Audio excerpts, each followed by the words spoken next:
Tempo, musique, garde à vous.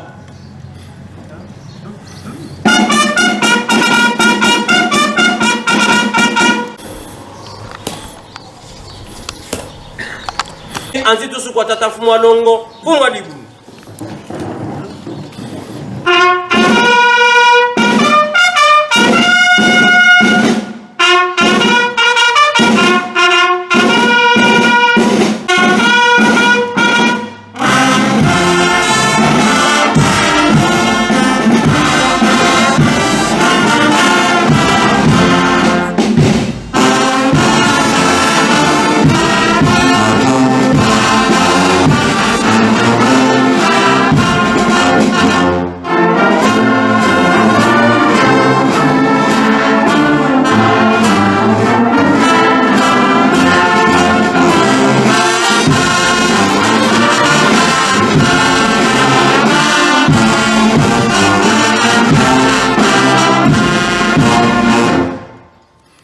Tata ba mama kiambote tu aboy tukolele tutezele fioti na komba tata mwana pe tata molimo santo oyo balobi na biso yango nde tokosalela tongo ya lelo toza na ntinsani batata na bamama mpona majote oyo etikali biso moko tozomona na miso zumbu de kela bisika nyonso bilembo ezali tomoni bapaya bie tomoni bango te baye kotambola na nyonso bazwa koyoka bango mpe baye na visite. Alors kinzungidila le 8 toza na programme tobanda kosisa bisika nyonso batetela kuna na nzundu restaurant nano bobandi te tozotalela bino toyokani bie toyokani te batetela toyokani ulia shongo oyalaka kange kila losaka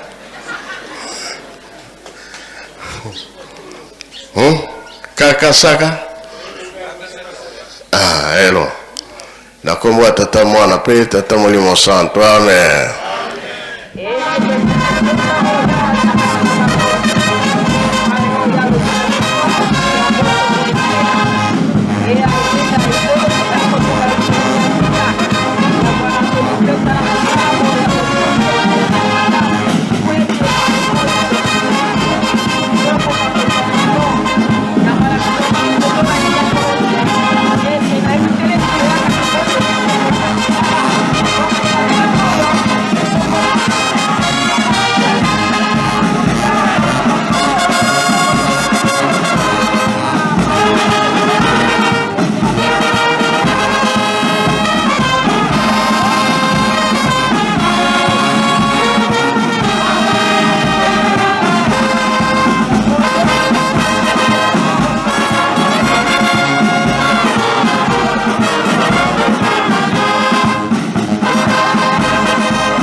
Tukutile fundale matondo tuwide malongi tusalile sala utete sikuvamba nange kuvamba ne moto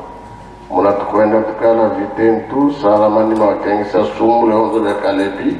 muna zola kwangi isi mwane mwanda welela amen. Lwendage mote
Mkumbwase ye mwana ye tata mwanda felela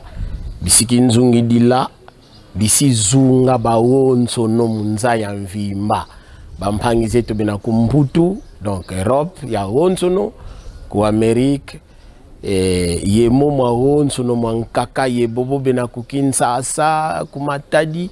partout ku Afrique du Sud kia mbote kino kia kingi diaka kituki di kwa beto bampangize no twena kusina kunkamba yelu sele midiampa kwena tata nzambi mfumu Yesu ye tata mwanda velela kiambo tekeno kia kingi diaka volu kutumuini tuyokele mpasi mukuluwana message pour une meilleure audition muini mbote tawila mukingala bandeko na biso ya zunga bandeko na biso ya zunga à travers le monde. Papa tata Simon Kimbangu kiangani nzambe molimo mosantu azana esengo mingi na ndenge misala ezali ko salema ya ba site oyo apesa kibiso na tongo ya lelo le 27 août 2021 auti ko pesa message bolanda yango tolobi na bino boye to continuer ko fournir ba effort auto sala bandeko ya Europe participation na bino na ntinsani tango nyonso toza komona yango bandeko ya Canada États-Unis toza komona yango bo continuer pamba te posa ya tata Simon Kimbangu kiangani nzambe molimo mosantu misala surtout ya zumbu ya kela esila na lombangu ye moko ayebi pona nini azosenga ndengwana to s'impliquer ndenge to s'implikaka to s'investir ndenge toza ko s'investir to lobi lisusu papa zana esengo mingi pamba te effort nyonso oyo bino bandeko na biso bozo sala iza komonana ba oyo nanu balamuki te balamuka na pongi bisizunga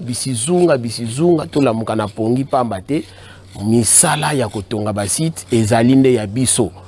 message yango tozalaki nango pona kopesa bino tosisi boye na komba tata mwana pe tata molimo santo amen.